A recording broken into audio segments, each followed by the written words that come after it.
Hey guys, and welcome back to another Knit Talk video.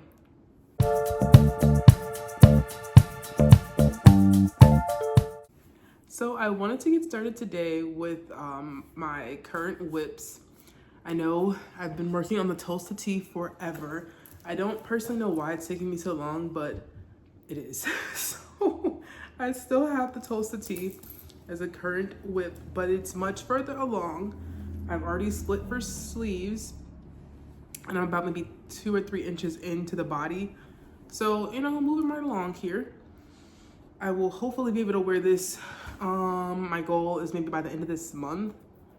I mean, I don't have any like plans of when or where to wear it, but like I just want to be done with it. So hopefully by the end of this month, and hopefully even faster than that. I don't know why I haven't been putting much time into it, but I'm going to try to fix that and make it happen within this month. So yeah, about 2 inches on the body. So I think it's coming along pretty well. I have been doing a lot more work on it this week and kind of got it to what I would consider a good spot. And hopefully I can continue with the speed and the pace and get it done very, very soon so I can wear it and show you guys, because I'm so excited. This yarn is just so beautiful. Every time I pull it out of my bag, I just get so excited. Look at those pops of color.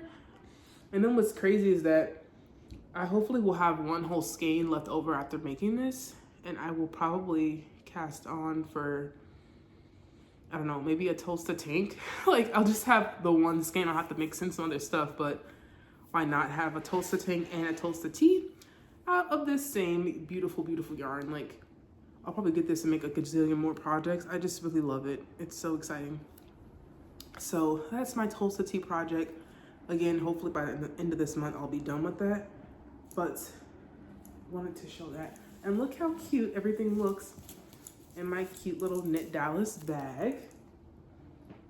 This bag is so cute. I'm so excited. I've gotten so many compliments on it, so it makes me happy to bring the bag everywhere with me and bring the project everywhere with me because it's super cute. So next thing is the key sweater, which I also have had on the needles for a while, but the excuse is I haven't been making much progress. And if you see a little like red laser dot, it's because my cats have a laser automatic thing and it's on right now. And I honestly don't feel like getting up and turning it off. So you might see an occasional red dot. And then, so this is my key sweater progress. I know there is not much, but hey, it started. And I don't know if I mentioned this in previous videos. This key sweater we made completely out of like Dollar Tree yarn. It's Premier brand, but I just thought that was just so cool that Dollar Tree now has like so many different yarn options and colors and whatever. So I just wanted to kind of design something, or not design, but like I wanted to make a sweater out of yarn from there just to see how it would turn out. And this is the collar of my key sweater. I have about maybe, I don't know, 2 more inches left on the collar, about that much. But I mean, so far it's looking pretty good. So that's that. Not too much progress there, but once I either get to a really good spot on my Tolsta Tee or finish it, then I'll put more progress on this. But honestly, I haven't even really picked it up in a while. But wanted to still show that off. What's in here? I don't remember. It's been so long, I don't remember. Oh, did I start? Yeah, this was supposed to be, okay, so I will show this. It's technically not a whip just yet because I haven't even cast it on, but I've made the project bag up already. So I actually sewed this cute little bumblebee project bag. Super cute.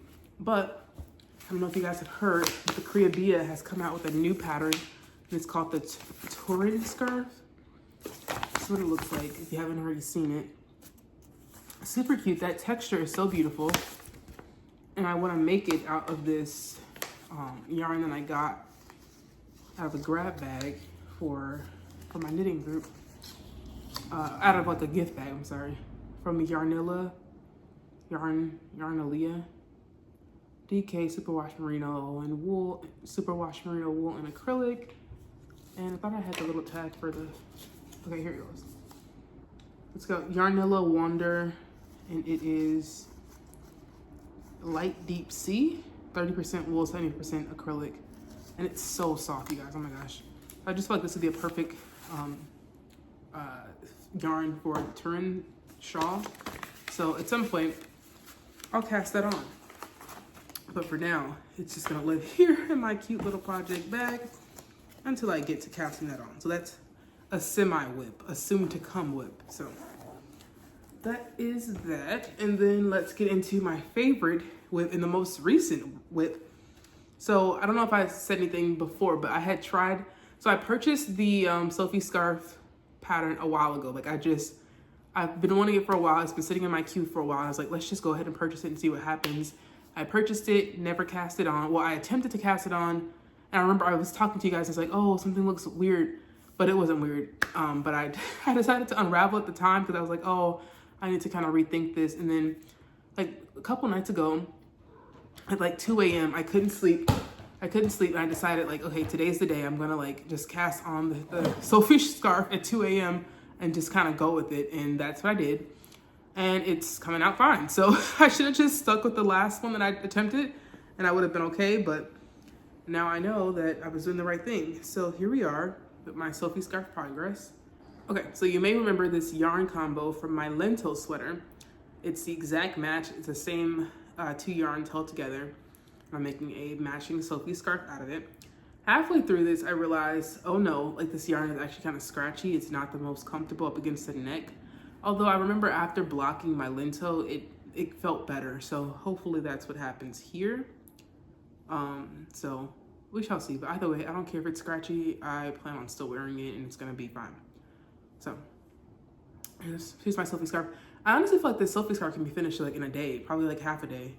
Obviously considering I started at like 2 a.m. I did like as much as I could. And then I was like, okay, I'm super tired. And I like went to sleep. But realistically, if I like put my mind to it, I could probably finish it this evening because it's super quick knit. So we'll see. This might be done very soon. But that is all of my whips thus far. I look forward to casting on the Torrin Shawl at some point within this week. And making more progress on my Tolsta Tee. I actually haven't even tried it on, which is actually kind of insane, but I've just been like kind of lazy and I haven't wanted to like take the stitches off and like do all that. I've just been like, hey, whatever at this point. Like I know that it's gonna fit. It might be like a little wonky in some spots, but I don't know. That is the answer. I was like, I don't know. So we shall see if I decide to try it on before I finish the body, or will I just be pleasantly surprised once the body is complete. So without further ado, let's jump into some acquisitions. So I don't know if you guys are aware, if you're not in the Chicago area, but this weekend was YarnCon. So excited. It was my first YarnCon ever. And what's crazy is that I never even knew about YarnCon. Like apparently it's been going on for quite some time. And I just found out about it early last year because this is even before I found my knitting group. I was getting off the train to go to work and some girl is like walking past me with like a YarnCon tote bag. And I was like, oh my God, like what is YarnCon? I've never even heard of it. And then that's when she was like, oh, you know, like it's a yarn convention that happens every year here. And I think like in April. And I was like, here where? And she's like, here in Chicago. I was like, that's insane. Like I've literally never even heard of it. So after that, I just kind of like made a little mental note. And then like months later, I joined my knitting circle. And from there, everyone there is like, oh, we've been several times. You go sometimes, you know, like multiple times in the weekend. Like I was like, what in the world? So very excited to have gone this time. It's my first time. I will say though, I didn't get a lot of things there. And one is because I really didn't see a lot of unique dyers, like, which is kind of good. I mean, a lot of them are like tried and true, like yarn dyes that I've like used their yarn before and I've seen their creations before. It's like, it was like familiar to me, which is good. And also because I did so much during yarn crawl. Like I spent way too much money. I got way too much yarn, but I was so happy. It was like a great, and again, that was my first time doing yarn crawl as well last year. So this time I was very proud of myself that I went to YarnCon and I went right through and I got a few things, but not too much. I didn't break the bank. I think all in total, I spent like $50.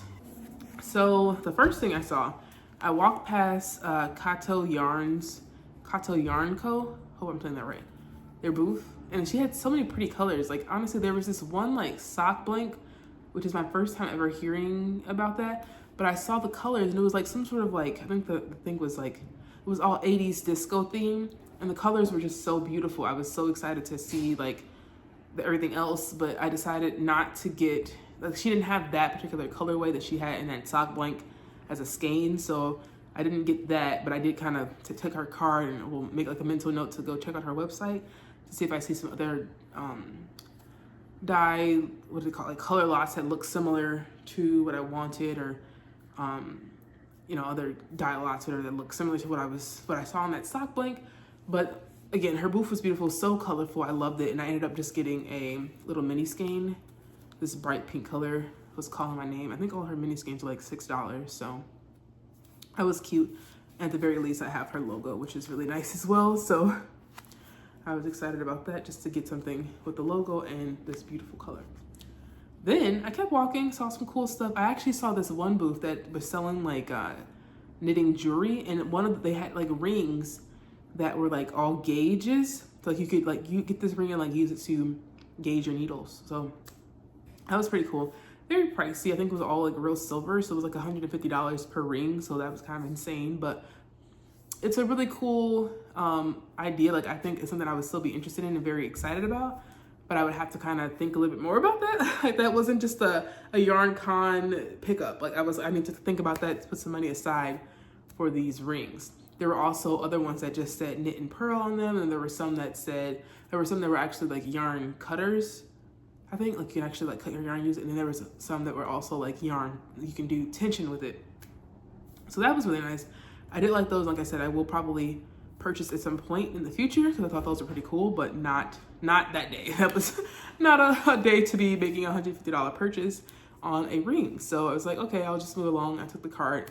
The next booth I saw, I think from there, was probably Leading Men was there. I was so excited to meet. Well, actually, I didn't really get to meet them.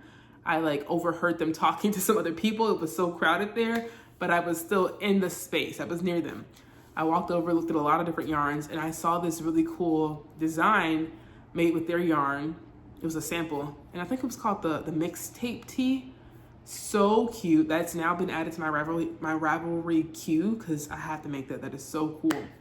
I might try to make it with scrap yarn because like the pieces are kind of that are needed for the mixtape little design are kind of small. So maybe I can make that with some scrap yarn and then use a nice yarn for the base. So that was kind of cool. I didn't get any yarn for their booth because I have way too much of Leading Men yarn already in my stash. But it was nice to walk past and get to see them, and then also get to see that really cool sample. I actually saw a lot of really nice samples as well. Another sample I saw, which is like right in the front, was from Plied. So little story, I went to, during Yarn Crawl, I went to, it was a store in Glen Ellen, I believe. I'll have to put the name in here somewhere, but like I went, String Theory, yes. So I went to String Theory, and Plied was doing like a trunk show there during the time that I went to visit them, that store during Yarn Crawl. And I got, again, so much Plied yarn, at least like 2 or 3 skeins. And I saw a sample there, which is, I think it's called the Fruity Cowl. And I got the yarn to make this cowl, but I never saved the pattern. So I was like, oh man. And I kept thinking like, oh, how could I have missed that, like, or whatever. And so I couldn't find it. And so I saw their booth, and I like made a beeline. I have to go over there. And of course they had that same exact sample there. So I took a picture this time. I also found it in Ravelry and saved it. So now I have the pattern and I have the yarn. So at some point I will make that cowl because I already had like my own little kit that I had made when I saw them at Yarn Crawl. So that was just great. I was very happy to actually get to see them. And then from there, I went to a booth, and I can't think of, it has to be on here. So Supernova Dye Works is the name of the yarn company. And look at this, super beautiful. But this isn't the only exciting thing. This yarn glows in the dark. Now, can't exactly demonstrate that for you at the present moment because it's not dark, but like all these like fluorescent bits, like the green and the blues, I think, it all like lights up in the dark. And so they had this really nice setup where they had like a black light shining on all the yarn, so you could kind of see what it would look like in the dark, which I thought was really nice. And I only got one skein because I could only find one skein of this colorway. And what's crazy is that when I went to pick it up, there was another, like a lady right next to me that also picked up another skein of it and was like looking at it or whatever. And I kind of looked at it, I was holding one skein, walking around looking at other things, and I came back and there was at least 3 skeins on that rack. Came back, it was empty, so she must have grabbed the 2 skeins.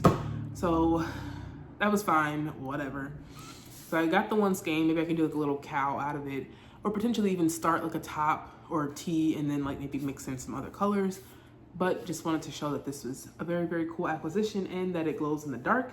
So if you're looking for some really cool glow in the dark yarn, please go to supernovadyeworks.com and check them out. This colorway is tappy, so I'm excited to work with this. It's my first, I've never seen glow in the dark yarn. That should be more of a thing. Like, dyers out there in the world, make that a thing. More people need to have some glow in the dark yarn. That's so cool. And I ended up getting one of her cards too, so that was super cute. So that was actually all of my acquisitions during the yarn crawl. I did end up getting a little button, but this is actually free. When you walked out of the door, you went over to their table for to buy like little souvenirs and stuff, and I got this button for free.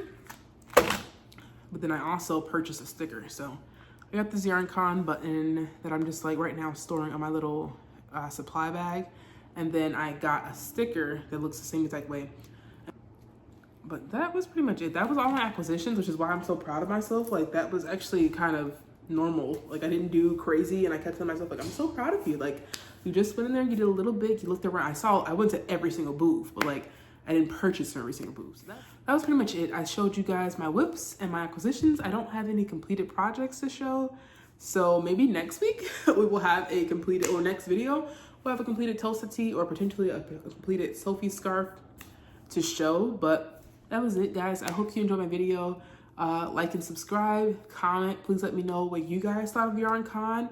Let me know if I should have just purchased every single thing that I saw there. Like, did I just do YarnCon wrong? I don't know, but I think I had a great time. I'm excited to go back again, and I thoroughly enjoyed every single booth I got to go to. I saw some really cool stuff, and I'm excited to have finally say that I've been to YarnCon. So I'm just excited. Let me know what your experience is like down in the comments, and thank you guys so much for watching. Bye.